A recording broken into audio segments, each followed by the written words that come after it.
કોનું કારણ શું સીન નથી દાખતો કીધું તો આટલું બધું શું લેવા કરો છો પછી મેં દાખલો આપ્યો કે મહાભારતના યુદ્ધને 5 દિવસની વાર હતી કૃષ્ણ ભગવાને કીધું એના મિત્રને કે હાલો એક કામ કરીએ આપણે બધાને એકવાર મનાવી ગુરુ દ્રોણ ભીષ્મ પિતા દુર્યોધન જો કદાચ માની જાય તો મહાભારતનું યુદ્ધ બંધ થઈ જાય લોકો બચી જાય રોજ કૃષ્ણ ભગવાનના મિત્ર સાથે જાય બચાવવા મનાવવા માટે ને મિત્ર કૃષ્ણ ભગવાન રોજ જાય 1 દી 2 દી 3 દી માં એક દિવસ ભગવાન આવ્યા નહીં મિત્ર ઘરે ગયા ભગવાન ક્યાં છે કે તૈયાર થાય છે બેસો કલાક 2 કલાક 3 કલાક 4 કલાક પછી ભગવાન બહાર નીકળ્યા તૈયાર થઈને મોંઘો મુગટ પહેરેલો મોંઘી મોજડી મોંઘા અલંકાર મોંઘા વસ્ત્ર એટલા મોંઘા વસ્ત્ર પહેરીને પરમાત્મા બહાર નીકળ્યા ને મિત્રે કીધું ભગવાન આપણે તો રોજ મનાવવા જઈએ છીએ આ તમે પહેરેલા એટલા મોંઘા દાગીના અને મોંઘા વસ્ત્ર પહેરવાનું કારણ શું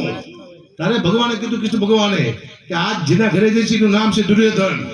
એ મારી અંદર શું છે નહીં જોવે મારી બહાર શું છે જોવાનો છે એટલે હકાબાની અંદર શું છે કોઈને જોવે હકાબાની બહાર શું છે દુનિયા જોવાની છે એટલા બધા દુર્યોધન દુનિયા રખડે છે મને ખબર છે જો બેઠો છું પહોંચ્યું ગાડી અમારો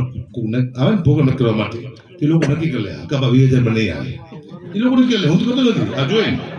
અને જરૂર જ નથી એવું નક્કી કરી દે મેં સાચું છે ખોટું મને ખબર છે સાચું બને છે એ લોકો નક્કી લે આ નહીં આવે 20,000 માં પણ અત્યારે હું અલ્ટો ગાડી લઈ લઉં પેન્ટ શર્ટ પહેરી લઉં એટલે આ લોકો નક્કી કરે 1550 આપી લોકોને કે હું તો નક્કી કરતો જ નથી અમારે ક્યાં ખાવાનું ક્યાં હોવાનું ક્યાં રહેવાનું એમ નક્કી ન કરતા લોકો નક્કી કરે દુઃખની વાત છે પણ કરવી પડશે જીવન નહીં એક ભાઈ મને કે ગુપા તમારી લૂક બહુ સારી છે લૂક તારીમાં ભૂખમાંથી એવી છે જે લૂક ભૂખમાંથી આવે ભૂખો કાઢી નાખે જાઓ આનંદ કરો બાકી જીવનમાં કઈ જાણે સીતારામ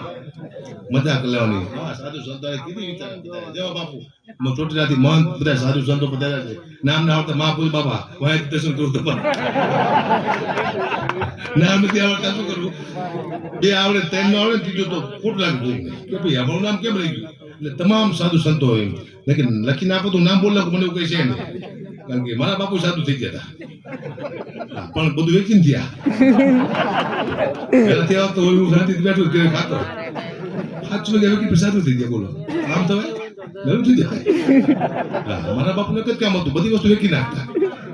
મારા બાપુ હાથમાં પદમ હતું કોઈ વસ્તુ પકડે વેચી જતી હું તો મરી ગયા કે મને વેચી નાખવાનું હું બચી ગયું બાપુ જાઓ વેચવું હોય એક મારા દીકરા એમણે મને કીધું ને મને કે પપ્પા મને મકાનની બાજુમાં મેદાન કરી આપો ને કીધું કેમ એ કે મારે ક્રિકેટ રમવું છે કીધું બેટા તને ખબર છે આપણા બાપુ મેદાન કરીને જાય છે બાપુ મેદાન કરી જાય છે માન તારા બાપ મકાન કે રહેવા દો વાત છે પણ કરવી પડશે કઈ હારા વાત છે